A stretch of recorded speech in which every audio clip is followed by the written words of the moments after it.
আমি যথেষ্ট শক্তিশালী পজিশনত আছোঁ আৰু আমাৰ যি শক্তি আৰু ক্ষমতা আছে তাৰ প্ৰমাণটো আমি বিগত লোকসভা নিৰ্বাচনত কোকৰাঝাৰ সমষ্টিৰ পৰা আমি বিপুল সংখ্যক ভোট পাই প্ৰমাণ হিচাপে আমি চাব পাৰোঁ যে আমাৰ শক্তি আৰু ক্ষমতা কিমান অটুট হৈ আছে। আৰু এই শক্তি আৰু ক্ষমতা BPF দলৰ যি শক্তি আৰু ক্ষমতা এইটো ধৰি ৰখাত আপোনালোকৰ দৰে কৰ্মকৰ্তাসকলে যথেষ্ট অৰিহণা দিছে, নহ'লে এইটো কেতিয়াও সম্ভৱ নহ'ল হয়। বিগত উপনিৰ্বাচনতো আমি যি ধৰণৰ ফলাফল দেখিছোঁ আমি যথেষ্ট শক্তিশালী হৈ আছোঁ। আজিৰ তাৰিখত BTCত BPF দল হিচাপে আমি আটাইতকৈ শক্তিশালী দল হিচাপে আমাৰ স্থিতি আছে। গতিকে অহা যি 7 মাহ এই 7 মাহত আপোনালোকৰ আমাৰ যিসকল সক্ৰিয় কৰ্মকৰ্তা আছে এই সক্ৰিয় কৰ্মকৰ্তাসকলৰ যিটো মূল দায়িত্ব হ'ব, মূল কাম হ'ব সেইটো BPF দলৰ যিটো এক্সিষ্টিং শক্তি আৰু ক্ষমতা আছে ইয়াক ধৰি ৰাখাটো আমি ধৰি ৰাখিব লাগিব।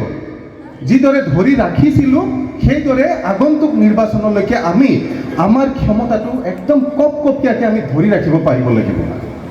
আৰু UPPL দলে যিটো চেষ্টা কৰিব, UPPL দলে এই 7 মাহত যিবিলাক কাম কৰিব আৰু BPF দলে আমি যিবিলাক কাম কাজ কৰিম ডাঙৰ ডিফাৰেঞ্চ এটা আছে।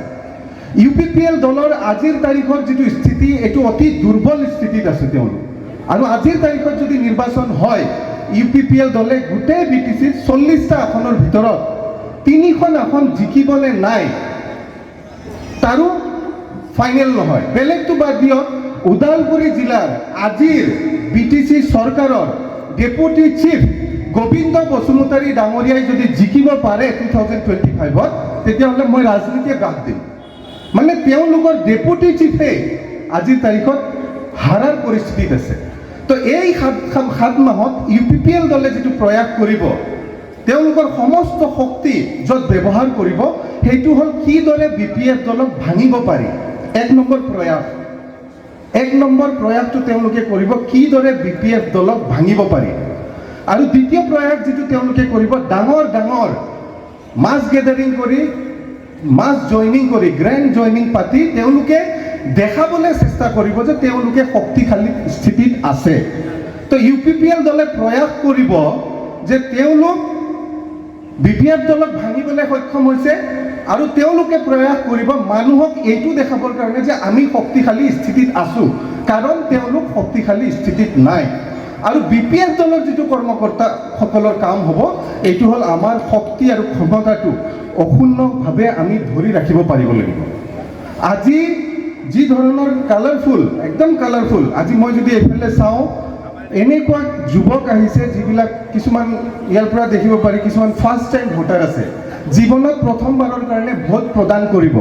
তেনেকুৱা কৰ্মকৰ্তা আজি আমাৰ লগত আছে, নানান ধৰণৰ কৰ্মকৰ্তা যুৱকসকল আজি যি ধৰণে উপস্থিত আছে চাই খুব ভাল লগা। আৰু এনে ধৰণৰ কৰ্মকৰ্তাৰ উপস্থিতিয়ে এইটো ফাইনেল কৰিছে, চূড়ান্ত কৰিছে যে মানস চেৰফাং সমষ্টিক আমি অহা 2025 চনৰ নিৰ্বাচনত খুব ভালকৈ জয়লাভ কৰিবলৈ গৈ আছোঁ। পাৰিম নে নাই জয়লাভ কৰিব? পাৰিম নে? আমাৰ যিবিলাক ভাষণ দিব এতিয়া, যিবিলাক আমাৰ ফাৰ্ষ্ট টাইম যুৱক ভোটাৰ আছে তেওঁলোকৰ আজিৰ তাৰিখত যিটো দৰকাৰ এই দৰকাৰ পূৰাবলৈ আমাৰ BPF দল গৈ আছোঁ।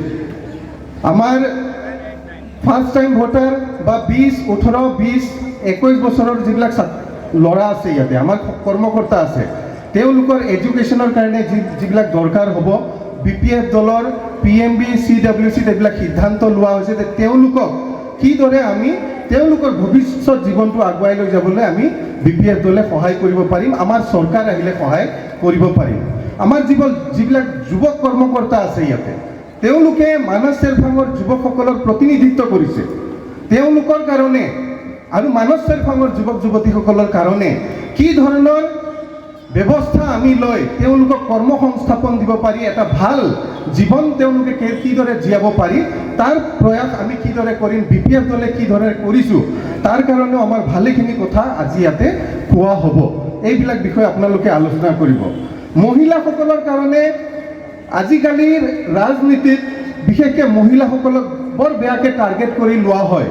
আজি আমাৰ এই মিটিঙত মহিলাৰ উপস্থিতি আৰু সমানভাৱে পুৰুষসকলৰ উপস্থিতিয়ে ইয়াক প্ৰমাণ কৰিছে যে কিদৰে ছাপৰ্ট বেছটো আমাৰ ইয়াতে আছে। মহিলাসকলৰ কাৰণে খুব ভাল BPF দলে প্ৰয়াস কৰিছে, সেইটো হ'ল 40 কোটি টকা চৰকাৰ অহাৰ লগে লগে প্ৰথম বাজেটত 40 কোটি টকা মহিলাসকলৰ কাৰণে দিয়া হ'ব। 40 কোটি টকা যদি দিয়া হয়, প্ৰতিটো সমষ্টিত 1 কোটি টকাকৈ ভাগত পৰিব। আৰু 1 কোটি টকা যদি আমি মহিলাসকলৰ মাজত ভাল এটা প্ৰয়াসেৰে ভগাই দিব পাৰোঁ, বিশেষকৈ মহিলা আত্মসহায়ক গোটৰ জৰিয়তে যদি আমি ভগাই দিব পাৰোঁ 1 কোটি টকা এটা সমষ্টিত, তেতিয়াহ'লে প্ৰায় 500 আত্মসহায়ক গোটক আমি 20,000 25,000কৈ টকা দিব পাৰিম। ভাল হ'বনে নাই? আৰু বিশেষকৈ BJP দলৰ যিটো ৰাজনীতি, অৰুণোদয় ৰাজনীতি, বৃক্ষৰোপণৰ ৰাজনীতি, এই ৰাজনীতিক আমি যুঁজ দি, আমাৰ মহিলা কৰ্মকৰ্তাসকলে যুঁজ দি মহিলাসকলৰ মাজত সোমাই BPF দলৰ যিটো এজেণ্ডা আছে, মহিলা আত্মসহায়ক গোটক ডাইৰেক্ট আৰ্থিক সাহায্য প্ৰদান কৰি মানে স্বাৱলম্বী কৰাৰ যিটো প্ৰয়াস আছে, এইটো এটা খুব ভাল প্ৰয়াস আমি লৈছোঁ। আশা কৰোঁ আমাৰ সকলো মহিলাই ফিল্ডত গৈ এতিয়াৰ পৰাই আপোনালোকে আত্মসহায়ক গোটৰ নামবিলাক লিষ্ট কৰিব পাৰে। লিষ্ট কৰক আপোনালোকে, চাব সমষ্টি হিচাপে মানস চেৰফামত কিমান মহিলা আত্মসহায়ক গোট আছে। সেইখিনি লিষ্টিং কৰাৰ পিছত এটা এটাকৈ আমি এবছৰ 2 বছৰৰ ভিতৰত সকলো মহিলা আত্মসহায়ক গোটক 20-25 হাজাৰকৈ দি মহিলা আত্মসহায়ক গোটক স্বাৱলম্বী কৰিব পাৰিম। যুৱকসকলৰ কাৰণেতো বহুত ডাঙৰ এটা সপোন হাগ্ৰামা মহিলাৰী ছাৰে দেখিছে, সেইটো হ'ল যুৱক যুৱতীৰ সংস্থাপনৰ কাৰণে 100 কোটি টকা। বহুত ডাঙৰ এটা এমাউণ্ট BTC চৰকাৰ অহাৰ লগে লগে, BPF দলৰ চৰকাৰ অহাৰ লগে লগে 100 কোটি টকা যুৱক যুৱতীৰ সংস্থাপনৰ কাৰণে ব্যৱহাৰ কৰা হ'ব। এই সপোনটো কেৱল হাগ্ৰামা মহিলাৰী ছাৰে সপোনটো দেখিছে, এই সপোনটো সফল কৰাৰ দায়িত্ব আমাৰ যুৱ নেতা হিচাপে আমাৰ আৰু যুৱক সক্ৰিয় কৰ্মকৰ্তা হিচাপে আপোনালোকৰ। 100 কোটি টকা সাধাৰণ কথা নহয়, আৰু এইটো এনেই খৰচ কৰিব পৰা নাযাব। তাৰ কাৰণে প্লেনিং লাগিব, পলিচি বনাব লাগিব, কাক কেনেকৈ দিব পাৰিলে, কাক কেনেকৈ সহায় কৰিব পাৰিলে এই টকাটো ভালকৈ ব্যৱহাৰ হয়। আমাৰ BTCৰ যিটো এটা ডাঙৰ সমস্যা, কৰ্মসংস্থাপনহীনতাৰ যিটো সমস্যা, ইয়াক কেনেকৈ আমি সমাধান কৰিব পাৰোঁ, আৰু ছাৰৰ যিটো সপোন, এই সপোনক কেনেকৈ আমি বাস্তৱ ৰূপ দিব পাৰোঁ, তাৰ কাৰণে আমি চবেই কাম কৰিব লাগিব। আৰু এইবিলাক মেছেজ আমি লৈ যাব লাগিব। আৰু দীঘলীয়া ভাষণ নাৰাখিম, ভৱিষ্যতে আপোনালোকক আকৌ লগ পাম। আৰু এটা খুব ভাল যিটো আমাৰ সপোন আমি BPF দলৰ ফালৰ পৰা দেখিছোঁ, এইটো হ'ল 50 কোটি টকাৰ IBS স্কিম। মানে যিসকল দৰিদ্ৰ দুখীয়া ব্যক্তি আছে, জীৱিকা নিৰ্বাহ কৰে, দৈনিক হাজিৰা কৰি জীৱিকা নিৰ্বাহ কৰে, তেওঁলোকৰ কাৰণে 50 কোটি টকাৰ IBS স্কিমৰ এটা পৰিকল্পনা কৰা হৈছে। 50 কোটি যথেষ্ট। যদি 50 কোটি টকা আমি দুখীয়া দৈনিক হাজিৰা কৰি চলি থকা মানুহক যদি আমি 5,000কৈও দিব পাৰোঁ, তেতিয়াহ'লে 50 কোটি টকা ভগালে 1 লাখ মানুহক দিব পৰা যাব। এইটো সহজ বেপাৰ নহয়। যদি আমি দৈনিক হাজিৰা কৰা 1 লাখ মানুহক IBS 5,000কৈও দিব লগা হয়, এই সপোনটো ফুলফিল কৰিবৰ কাৰণে, বাস্তৱ কৰিবৰ কাৰণে আমি চবেই কাম কৰিব লাগিব। এতিয়াৰ পৰাই লিষ্ট কৰিব লাগিব কোন কোন ব্যক্তিক IBSৰ দৰকাৰ, কোন কোন ব্যক্তিক যদি আমি বছৰত 5,000 টকাকৈ দি দিব পাৰোঁ, তেওঁৰ ডাঙৰ সকাহ হয়। তো এই লিষ্টবিলাক আমি লিষ্টিংবিলাক এতিয়াৰ পৰাই আমি ফিল্ডত কৰিব লাগিব। আৰু মই আপোনালোকক এইখিনি মোৰ ফালৰ পৰা জনাব খোজোঁ যে আমি এই কামটো অতি আত্মবিশ্বাসেৰে ফিল্ডত কৰিব। আপোনালোকে ভয় নকৰিব যে আমি যদি প্ৰতিশ্ৰুতি দিওঁ, এই মানুহজনক আমি যদি দিম বুলি কওঁ, দিব পাৰিম নে নাই। আজি হাগ্ৰামা ছাৰ নিজেই ইয়াতে উপস্থিত আছে, আৰু তেওঁ আমাক এইখিনি সাহস দি যাব যে আমি এইখিনি কথা ঘৰে ঘৰে গৈ, গাঁৱে গাঁৱে গৈ প্ৰতিজন যুৱকৰ লগত আলোচনা কৰি আমাৰ যিবিলাক প্লেনিং আছে, আমাৰ যিবিলাক স্কিম আছে, আমি যিবিলাক ৰাইজৰ হৈ কাম কৰিব খোজোঁ, খুব আত্মবিশ্বাসেৰে আমি তেওঁলোকৰ আগত ৰাখিব পাৰিম। আৰু মই আশা কৰোঁ আজি হাগ্ৰামা মহিলাৰী ছাৰে আমাক এইখিনি কনফিডেঞ্চ দিব আৰু এইখিনি আত্মবিশ্বাস দিব, যাতে আমি ৰাইজৰ মাজত কোনো ভয় নকৰাকৈ সোমাই গৈ আমি যিটো কাম কৰিব খোজোঁ, সেই কামখিনি কৰাৰ প্ৰতিশ্ৰুতি আমি ৰাইজক দিব পাৰোঁ। গতিকে দীঘলীয়া ভাষণ নাৰাখিম, যথেষ্ট আমাৰ বক্তা আছে।